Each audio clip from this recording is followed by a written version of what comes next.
بقول امیر المومنین علی بن ابی طالب علیہ الصلوۃ والسلام کے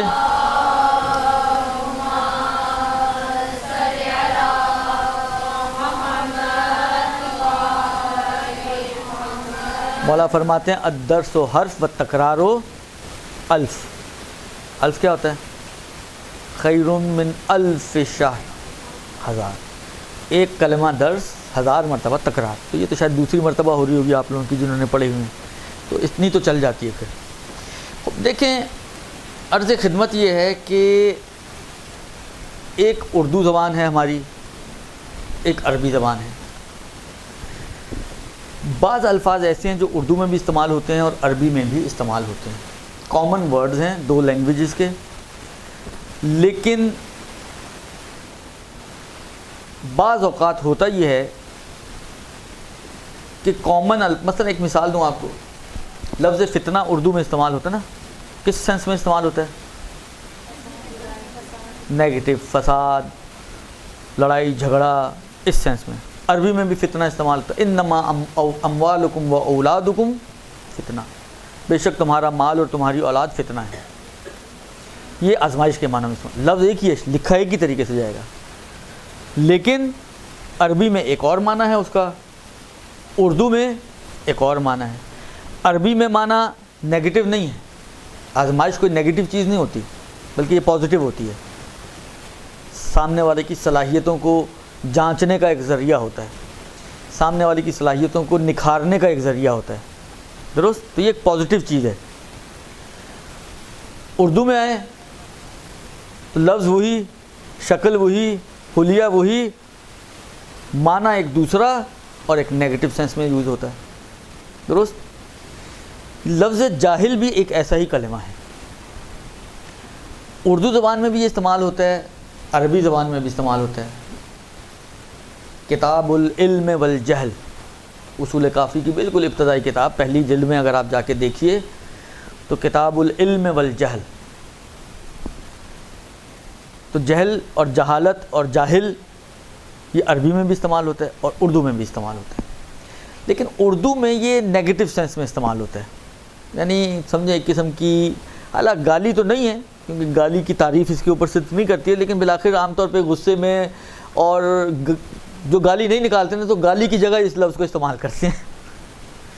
جس طرح جو گانے نہیں سنتے تو گانوں کی جگہ پہ نوحے استعمال کرتے ہیں. گاڑیوں میں بھی نوحے لگے ہوئے ہیں اور بالآخر ان کے چلتے پھرتے نوحے لگا دیتے ہیں. چلو اب گانے تو نہیں سن سکتے تو چلو اسی پہ کام چلائیں. تو یہ لوگ بھی جو گالی نہیں دے سکتے ہیں یا پابند ہے اس بات کے کہ بری بات منہ سے نہیں دینی اور گالی نہیں نکالنی، حرام ہے بالآخر گالی دینا، تو وہ غصے میں پھر اس لفظ کو استعمال کرتے ہیں. تو ایک تھوڑا سا نیگیٹو سینس اس کے اندر موجود ہے. عربی زبان میں اتنا نیگیٹو نہیں ہے تو نیگیٹو چیز، کیونکہ علم کے مقابل میں استعمال ہوا ہے تو اس کا مطلب ہے کہ علم جاننا، جہل یعنی نہ جاننا، معلومات کا نہ ہونا. ہمیشہ نیگیٹو نہیں ہوتا، یہ کبھی ہوتا بھی ہے کبھی نہیں بھی ہوتا ہے. مثلا اگر آپ کو علم طب نہیں آتا تو کیا نیگیٹو ہے آپ کے لیے؟ نہیں، اس لیے کہ آپ کی فیلڈ نہیں ہے تو ٹھیک ہے، نہیں آتا. آپ کو گھرداری آتی ہے اگر آتی ہو تو، درست؟ خوب یہ پازیٹیو ہے آپ کے لیے. ایک ڈاکٹر کو بولیں وہ ہنڈیاں نہیں پکا سکتا، روٹیاں نہیں پکا سکتا، تو اس کے لیے نیگیٹو ہے، اس کے لیے نیگیٹو نہیں. تو نہ جاننا ہمیشہ نیگیٹو نہیں ہوتا، کبھی ہوتا بھی ہے کبھی نہیں بھی ہوتا. لیکن اردو زبان میں تو یہ آلویز نیگیٹو سینس میں یوز ہوتا ہے. یہاں پر عربی والا جاہل مطلوب ہے اور مراد ہے، اس لیے کہ ہم سب جاہل ہیں. حتیٰ مراجعین بھی کچھ چیزوں کی نسبت وہ بھی جاہل ہیں. مثلا آغائے سیستانی علم فقہ کے ماہر ہیں، علم اصول کے ماہر ہیں، 4 اور علوم ان کو آتے ہوں گے، طب ان کو بھی نہیں آتی ہوگی، یا اتنی آتی ہوگی جتنی انہوں نے اپنی اماں سے سیکھی ہوگی کہ سر درد میں پیناڈول کھا لینی ہے، اور مثلا فرض کریں نزلہ ہو جائے تو پونسٹون کھا لینا. تو یہ اس حد تک جو سیلف میڈیکیشن ہم لوگ عام طور پہ اپنے گھروں میں کرتے ہیں اس حد تک. لیکن کوئی دل کی بیماری ہو جائے، کوئی میگرین ہو جائے، کوئی اللہ بلا اور دوسری کوئی بیماری ہو جائے تو اس میں کیا دینا ہے ان کو نہیں معلوم ہوگا. تو وہ بھی جاہل ہیں اس علم طب سے. کمپیوٹر سے جاہل ہوں گے وہ بھی، اور 10 چیزوں سے وہ ممکن ہے آشنا نہ ہوں، ان کو معلومات نہ ہو، تو وہ بھی اس سینس میں وہاں پر وہ بھی جاہل ہیں. لیکن وہی والی بات ہے، یہ نہ جاننا ان کے لیے کوئی نیگیٹو نہیں ہے، اس لیے کہ ایک آدمی ہر چیز کو تو نہیں جان سکتا نا. انہوں نے اپنی زندگی ایک فیلڈ میں گزاری ہے، اس کے وہ ماہر ہیں، لیکن جس میں نہیں گزاری ہے تو اس کے نہیں جاننا تو ایک نیچرل سی چیز ہے کہ وہ نہیں جانتے ہوں گے. یہاں پر جو ابھی ہماری بات ہے جاہل قاصر یا جاہل مقصر، یہ اسی سینس میں، نہ جاننے کی سینس میں ہے کہ مطلب مجھے اپنے احکام نہیں معلوم. مجھے شک ہو گیا کہ میری نماز کی دوسری رکعت ہے یا تیسری رکعت ہے، کیا کرنا چاہیے نہیں معلوم.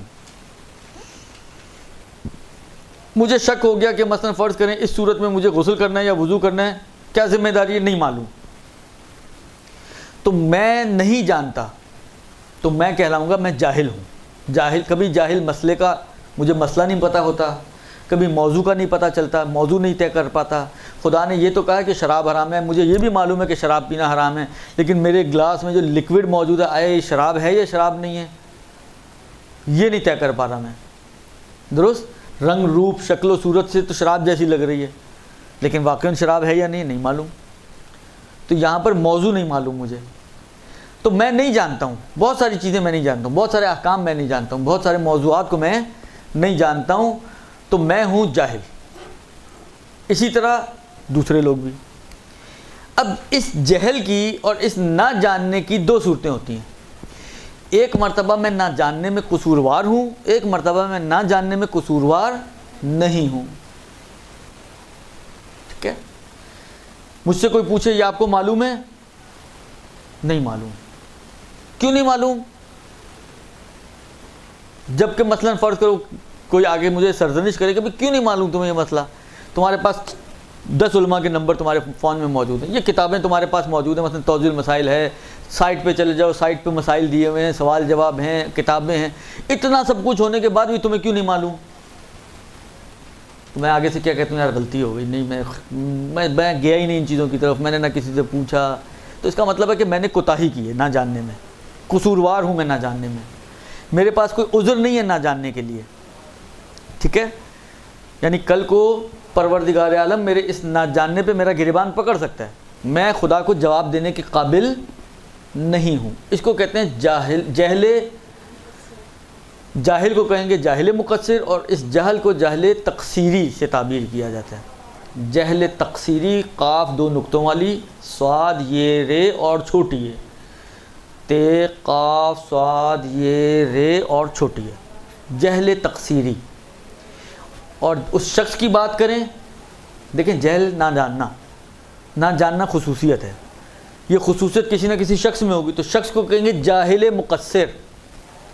جاہل مقصر، بس جاہل مقصر ایسا شخص کہ جو اپنے نہ جاننے میں قصوروار ہے اور اس کے پاس کوئی عذر نہیں ہے. اس سے ہی آپ کے لیے جاہل قاصر روشن ہو گیا ہوگا. جاہل قاصر یعنی ایسا نہ جاننے والا کہ جو نہ جاننے میں بے قصور ہے. اب بے قصور کیسے ہو سکتا ہے؟ وہ بے قصور ایسے ہو سکتا ہے کہ مثلا فرض کریں میں نے کال کی، ایک عالم سے مسئلہ پوچھا، میں نے کچھ کہا، وہ کچھ سمجھے، انہوں نے الٹا جواب دے دیا، میں نے غلط کام کر لیا. اب اصل مسئلہ تو مجھ تک نہیں پہنچا نا. مثلا جو مثال میں نے ابھی آپ کو دی، میں نے پوچھا جی 2 اور 3 کا شک ہو تو کیا کرنا چاہیے، اس نے پتہ نہیں کیا سمجھا، اس نے کہا جی 1 رکعت نماز احتیاط، آپ 3 سمجھے اور 1 رکعت نماز احتیاط پڑھیں، جبکہ یہ نماز باطل تھی مثلا. درست، اور میں نے 1 رکعت نماز احتیاط پڑھ لی اور آگے بڑھ گیا. اب مثلا رات کو، شام کو، 2 دن بعد، 10 دن بعد مجھے پتہ چلا کہ جی میری وہ تو نماز باطل تھی. تو نماز باطل تھی یہ مجھے پتہ تھا اس وقت؟ نہیں پتہ تھا، بس میں نہیں جانتا تھا بطلان نماز کو، نماز کے باطل ہونے کو میں نہیں جانتا تھا. لیکن اس نہ جاننے میں میرا کوئی قصور نہیں ہے، اس لیے کہ میں نے تو کوشش کی، میں نے تو سوال کیا، میں نے تو پیسے بھی خرچ کیے، صرف واٹس ایپ کال کر کے مفتے کا کام نہیں چلایا. درست، اس کے باوجود کہتے ہیں نا کھایا پیا کچھ نہیں، گلاس توڑا 12 نے. تو وہی حال ہوا کہ مسئلہ بھی غلط، نماز بھی باطل اور پیسے بھی کٹ گئے میرے. یا بعض اوقات یہ ہوتا ہے کہ انسان کی عقل ایسی ہوتی ہے کہ بعض چیزوں کو سمجھنے سے قاصر ہوتی ہے، نہیں سمجھ پاتے. آپ جتنا بھی سمجھانے ٹھوسنے کی کوشش کریں اس کے دماغ میں نہیں چلتا، اس کا دماغ جیسا بعض لوگوں سے الجبرا حل نہیں ہوتا. درست، آپ جتنا مرضی اس کو سمجھائیں وہ اس کے مغز میں چیز بیٹھتی نہیں. تو یہ بھی قصوروار نہیں ہے. اگر نہیں کوئی چیز سمجھ میں آ رہی اس کو، تو نہ سمجھنے میں اور نہ جاننے میں یہ شخص قصوروار عام طور پر جاہل قاصر کے لیے جو مثال دی جاتی ہے وہ یہ دی جاتی ہے کہ اگر کوئی شخص کسی دور دراز کے جنگل میں رہ رہا ہو، افریقہ کے جنگلوں میں رہنے والا، نہ وہاں پر انٹرنیٹ، نہ وہاں پہ موبائل، نہ وہاں پر کتاب، نہ وہاں پر فون، نہ وہاں پر کوئی اور فیسلٹی، نہ وہاں پر علماء، کوئی نہیں ہے، جنگلوں میں رہنے والا ٹارزن، مان لیا یہ جاہل قاصر ہے، لیکن منحصر نہیں ہے جاہل، کیونکہ جاہل قاصر کی جب بھی بات یا مثلا کلاسز میں بات کی جاتی ہے، پوچھا جاتا ہے، تو لوگ یہی سمجھتے ہیں کہ کوئی ایسا انسان ہو جو مریخ پہ رہتا ہو، جس کا کوئی مواصلاتی اس کے پاس انتظام نہ ہو، جس سے وہ ٹچ میں رہ سکے کسی عالم سے، کسی کتاب سے، کسی اور سائٹ وائٹ سے، جس کے سارے رابطے کٹے ہوئے ہوں، ایسا انسان تصور کیا جاتا ہے جاہل قاصر کے لیے۔ ایسا نہیں ہے، ہمیشہ یہ ہے جاہل قاصر مان لیا، لیکن صرف یہی جاہل قاصر نہیں ہے کہ ہم جنگلوں میں جا کے ڈھونڈنے کسی جاہل قاصر کو دیکھنا ہو، تو ہم اور آپ بھی جاہل قاصر ہو سکتے ہیں۔ ایک مسئلہ پڑا، غلط سمجھ لیا، اور ہوتا ہے، ہوا بھی میرے ساتھ حج پہ، پہلے حج پہ تھا میں، وہ ایک مسئلہ آتا ہے کہ عورتوں اور بچوں کو جو مزدلفہ کا قیام ہے وہ وقوف اضطراری کر کے، یعنی تھوڑی دیر کا وقوف کر کے وہاں سے کوچ کر کے منی جا سکتے ہیں، اور رات ہی کو منی میں کنکریاں بھی مار سکتے ہیں۔ یہ ایک فیسلٹی دی ہے شریعت نے عورتوں، بچوں اور بوڑھوں کے لیے اور بیماروں کے لیے۔ اچھا، ادھر جو عبارت تھی اس میں یہ لکھا ہوا تھا کہ جی عورتیں اور بچے جو ہے وہ رات میں جا کر رمی کر سکتے ہیں، اگر وہ، یعنی عورت میں بیمار ہونا شرط نہیں ہے، عورت میں بوڑھا ہونا شرط نہیں ہے، عورت ہونا ہی کافی ہے اس ایکسیپشن کے لیے، درست؟ اچھا، یہ مسئلہ میں نے پڑھا، میں نے بتا دیا جا کے کلاس میں، جو حج کلاس چل رہی تھی، کہ جی عورتوں کے پاس یہ ایک فیسلٹی، وہ رات میں بھی رمی کر سکتی ہیں۔ اچھا، کچھ نے، ایک دو نے 10 کی، 11 کی، 12 کی، شاید 11 کی رمی بھی انہوں نے رات میں کی، اور میرے اس وقت تک میرے حساب سے صحیح تھا۔ وہ اتفاق ایسا ہوا، کسی مسئلے کے لیے میں آغا سیستانی کے دفتر گیا، کوئی بات ہوئی، کوئی پتہ نہیں کہاں سے بیچ میں خلاصہ ایک بات آئی، تو جو بیٹھے ہوئے تھے استاد بھی تھے ہمارے، انہوں نے کہا یہ تو صرف 10 کی رات کے لیے ہے، یہ 11 اور 12 کے لیے نہیں ہے۔ وہ ساری کہانی الٹی ہو گئی۔ اب وہ جو 11 کی رمی کر چکی تھی رات کو، پھر ان سے میں نے سارا مسئلہ کلیئر کروایا، پھر ان کو میں نے بتایا کہ بھئی یہ آپ کی رمی غلط ہو گئی ہے، غلطی میری تھی، سمجھنے میں غلطی ہوئی، آپ اس کی قضا اگلے دن کر لیجئے گا۔ تو کہنے کا مقصد یہ کہ یہ بھی اگر میں غلط سمجھا ہوں تو میں بھی جاہل قاصر ہوں۔ اب جنگل میں جانے کی ضرورت نہیں جاہل قاصر بننے کے لیے، شہر میں رہتے ہوئے ساری معلومات ہوتے ہوئے، کتابیں ہوتے ہوئے، پڑھنے کے باوجود خوش تباہ ہو گیا انسان سے، معصوم تو نہیں ہے۔ یا اسی طرح اور کمیونیکیشن میں مشکلات ہو جاتی ہیں، بعض اوقات آواز کٹ رہی تھی، اس نے کہا ہاں، آپ نے سنا نہ، اس نے کہا نہ، آپ نے سنا ہاں، بالآخر اس قسم کی ہزاروں مشکلات ہوتی ہیں کہ جس کا نتیجہ یہ بنتا ہے کہ انسان سے اصل مسئلہ چھپا رہ جائے اور اصل مسئلے کی نسبت وہ جاہل ہو جائے۔ تو یہ شخص بھی جاہل قاصر ہے، درست؟ آج اتفاق سے آنے سے کچھ دیر پہلے دوپہر میں شاید ایک کال آئی، جی ہم کسی درس میں جاتے ہیں، انہوں نے یوں بتایا، میں نے کہا غلط بتایا۔ اب غلطیاں تو ہوتی ہیں، خاص طور پہ اگر بتانے والی خواتین ہو تو نور اللہ نور ہے ماشاءاللہ۔ یہ میرے پرانے نظریات اور عقیدے ہیں، اور آپ کی اس کلاسوں سے بھی بڑے تجربے میرے ہیں، اس لیے آپ لوگ گھبرائے نہیں اس بات میں، درست؟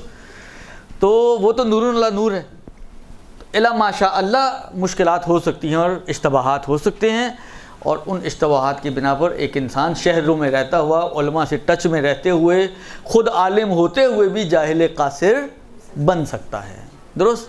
تو یہ ہو گئی دو جاہل، جو ایک بہت ہی، جس کو کہنا موٹی سی آؤٹ لائن ابھی آپ کو میں دے رہا ہوں، بہت جزیات میں ابھی میں نہیں جا رہا ہوں۔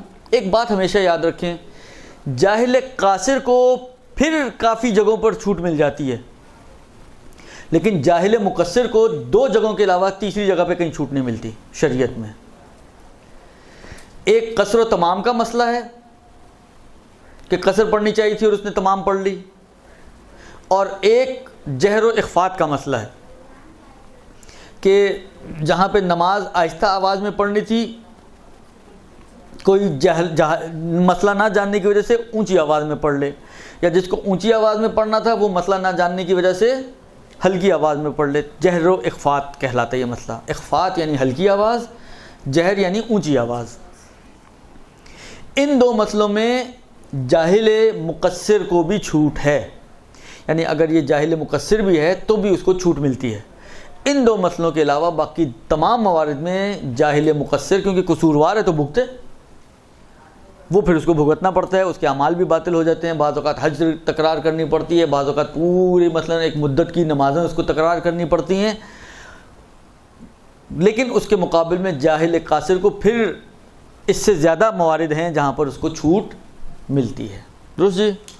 یہ جناب علی پہلا مسئلہ ہو گیا جاہل قاصر اور جاہل مقصر کی تعریف اور ان کا فرق۔ برحمتك يا أرحم الراحمين وصلى الله على محمد وآله الطاهرين